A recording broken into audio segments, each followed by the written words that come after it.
You are watching the Movicon HMI Editor Basics self-guided video tutorial series. In this video, we'll add user management to password protect screens and buttons within the HMI project. Hi, I'm Matt Pelletier. For this video, I'm assuming you have already completed the previous videos in this series. Let me start with a quick demo of the final outcome of this section, including the optional parts of the mini lab. The default user without logging in can go to the auto screen, alarms, and recipes screen, but they're locked out from trying to use any of the buttons or any of the controls on any of the screens. And if you try to use it, it'll prompt you to log in with a username and password, which you can also do here with this button here, log on. I'll log on as an operator with username and password, okay. And you can see that active user in this display.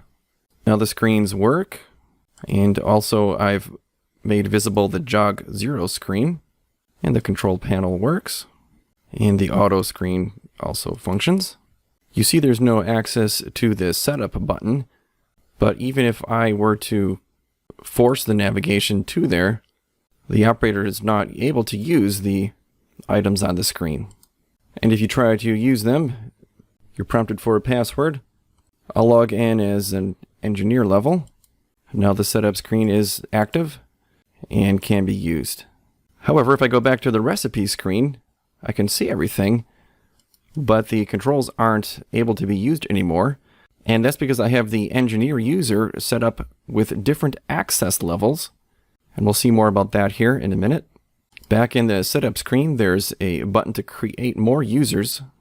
And these users are stored in the HMI device itself. They call the Runtime user management. I'm going to cancel out of here and log off. When you have users and passwords enabled, you'll find that you cannot attempt to move the window, and you can't even close the runtime without logging in as an administrator.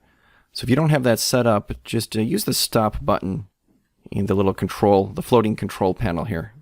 Now let me just show you briefly how this all works at the development side. There's basically two parts to it. There's creating users and user groups, and then there's assigning the user levels and optionally the read and write access levels to each object on a screen. Here in my project I have operators, which are at user level 2, somewhat arbitrary number. In engineers, I have at user level 5. Then the objects, like these switches and buttons on the screen, are also set to user level 5, which means that operators will not be able to access and use these buttons.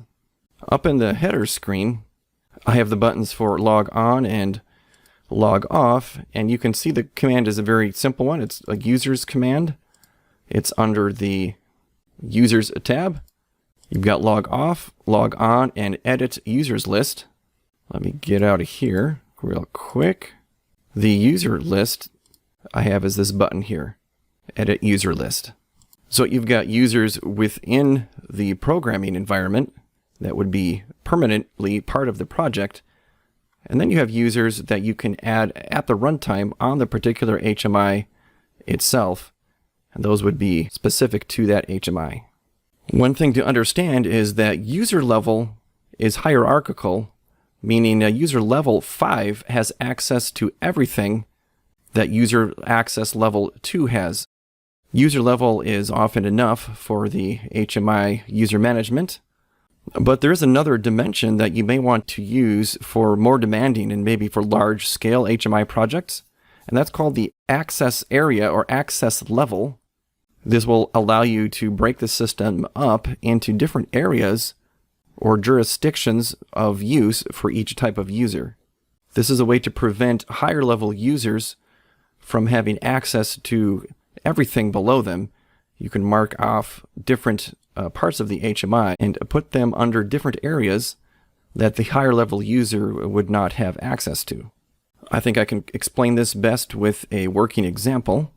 Here I have that example running, and I'm logged in as a manager, user level 5 with access to all these different buttons.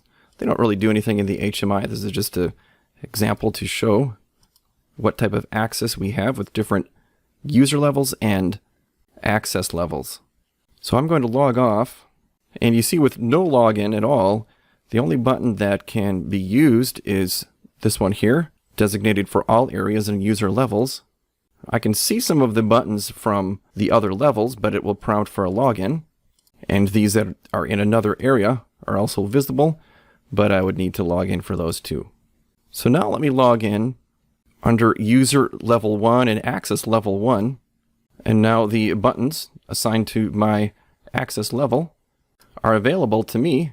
And I can use the ones that are at my access level, and those that are above my level, even though they're in my area, still require login. But I can use this one here for level 1, and this one, user level 1, access level 1. If I try to go above my level, I have to log in. Okay.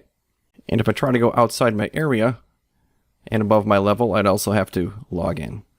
I'll log off now and log on as user 1, access level 2. That's this area 2 over here.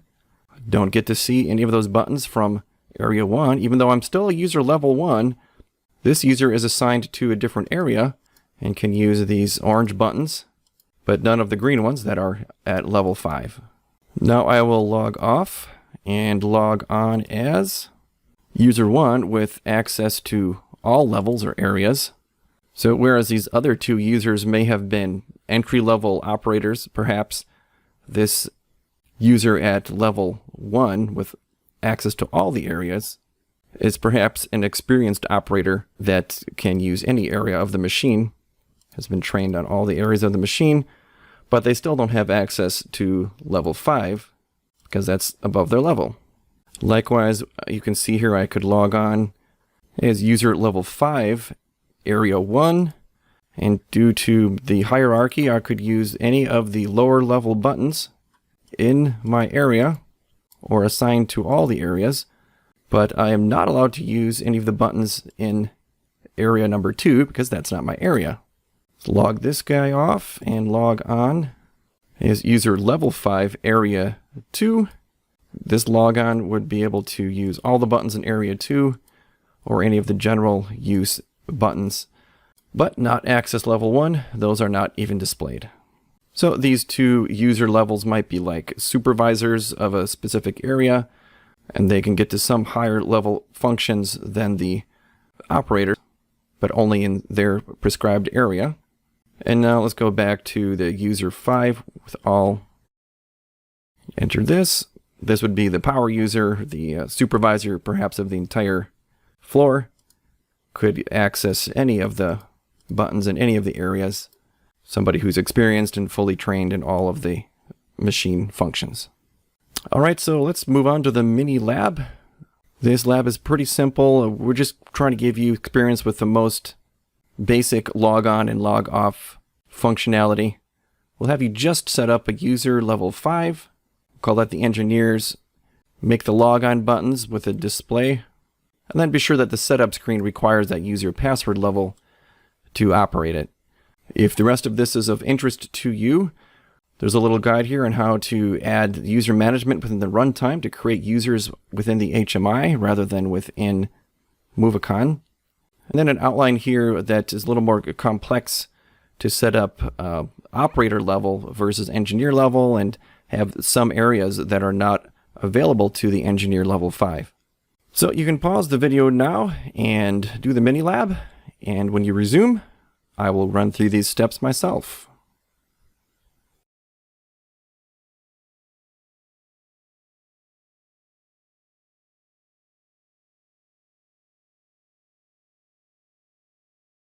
Welcome back. I am now going to run through the user management mini lab. I'm going to start with the user levels on the HMI controls in the setup navigation button. So under my screens here, I've got navigation and the setup button. The property will be set to user level 5. So not just anybody can click this button. You've got to be user level 5.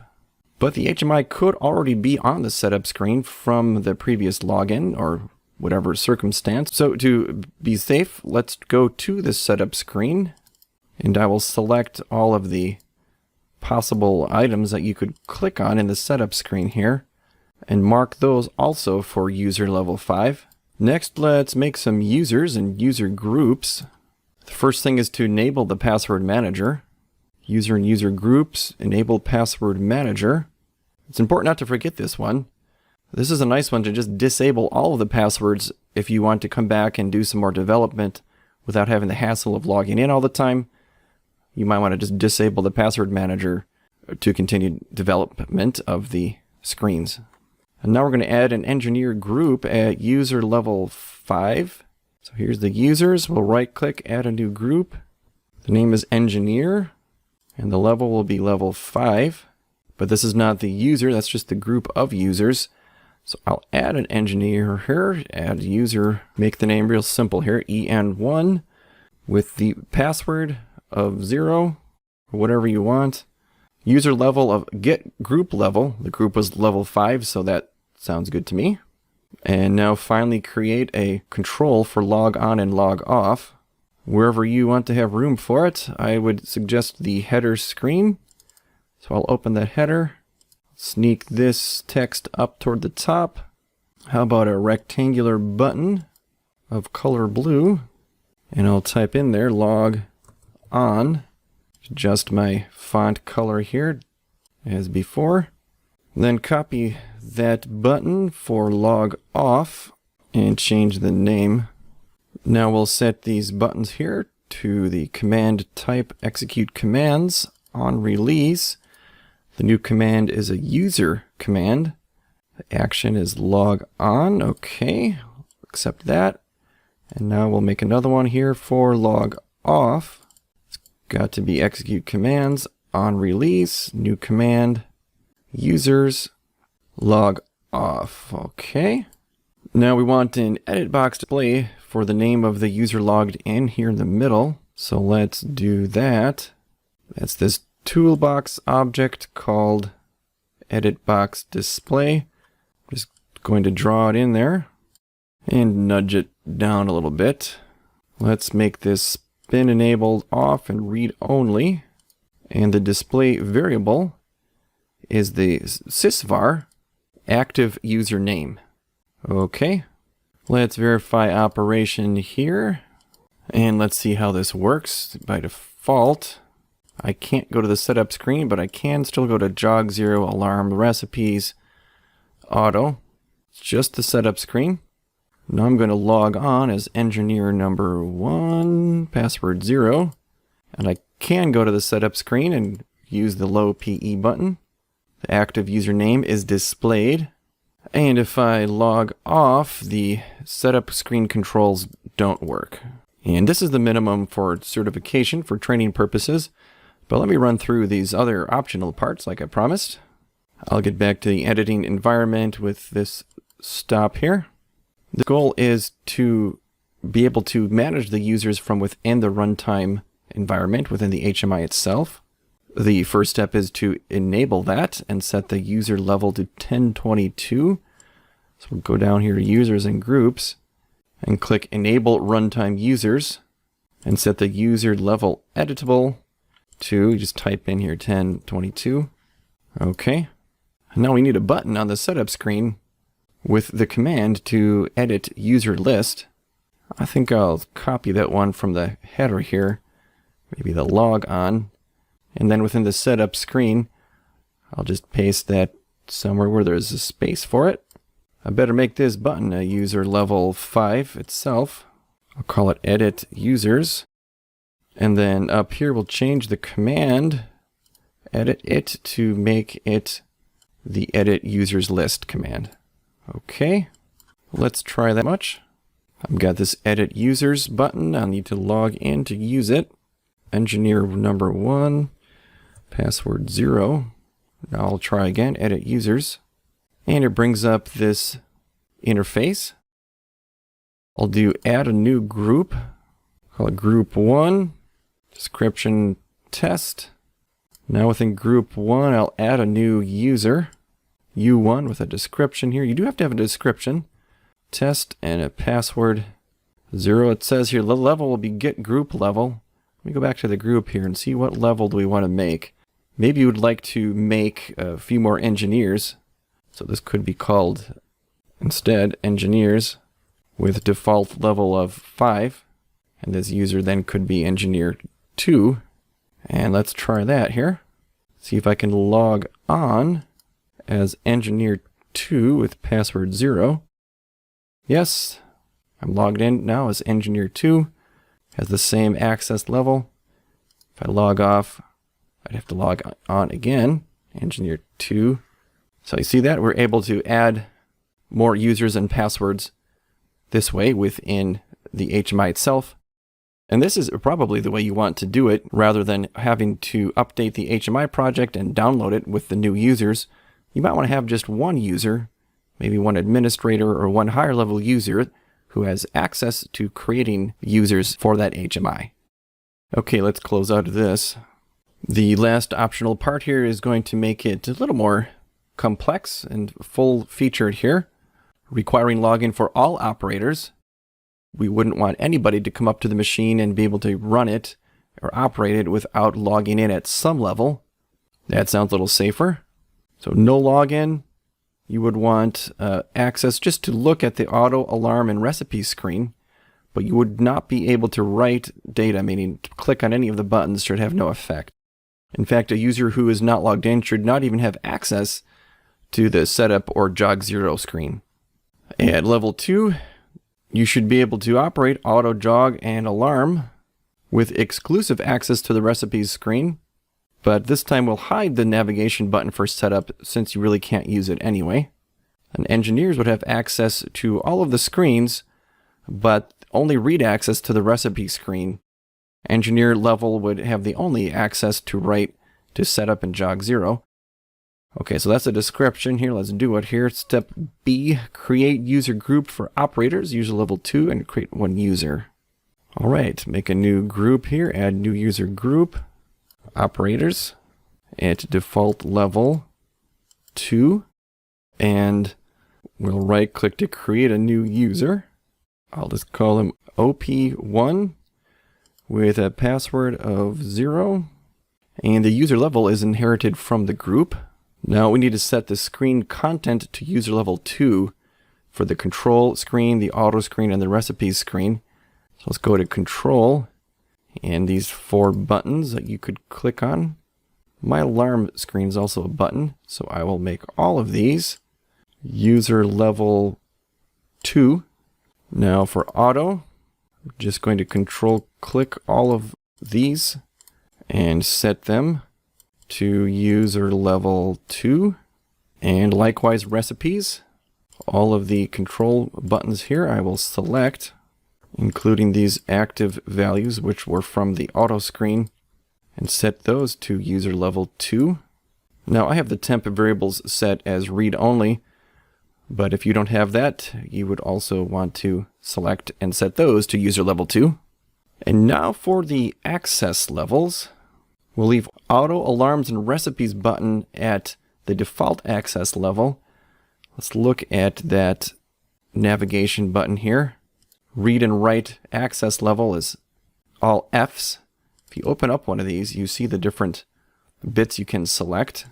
But the setup button is special. We wanted to apply a specific access level to this button, and it's somewhat arbitrary here, but we'll just use access level 2. And deselect the rest of these. I'm using the space bar and the down arrow key there. And same for the read access level. Doing space bar and up this time. Okay. The jog 0 button, let's set that to access level 3.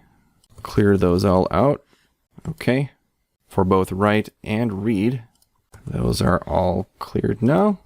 Now it says 4, but that's hex 4. And now we'll make the recipe screen content access level 5. So our plan is to not give the engineer access to level 5, even though the engineer login is a higher user level in the hierarchy. And these will be for write access. In this case, we don't care who can see the buttons. We just don't want somebody outside this access level to be able to change the data. So I'll change the write access level to 5 and clear out the rest of them here. Now we want the operator to have access to the jog 0 button and the recipe screen content. So that's user access level 3 and 5. And clear out the rest of these here again. Whereas the engineer should have access to both 2 and 3, the 2 jog 0 buttons. There's already access to the recipe screen, but we won't give the engineer login access to level 5, which is the recipe data.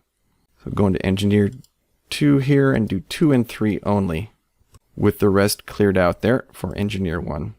Let's test it out and see if I did everything right. Okay, not logged in. I should not be able to change anything.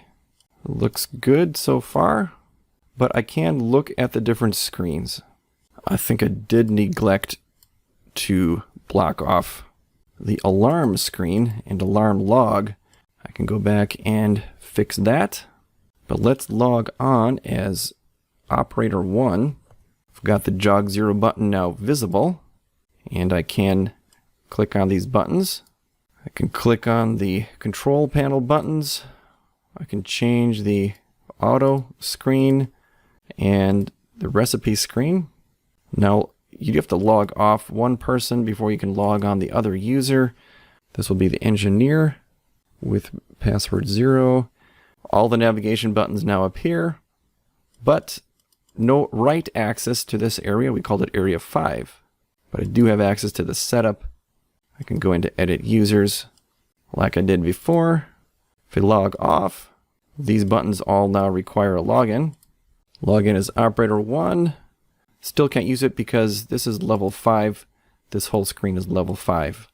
Now let me fix that alarm problem. In the alarms screen, I should be sure that this whole control here is user level 2. So you have to be logged in. And I had that extra button there for the alarm log. I'll make that one also user level 2. And now I'll just verify that here real quick. And now these buttons are locked out. And with that, I will conclude the user management mini lab. Thank you for watching this video, and please go to www.yaskawa.com/HMI for more information on Yaskawa's HMI products and Movicon HMI editor.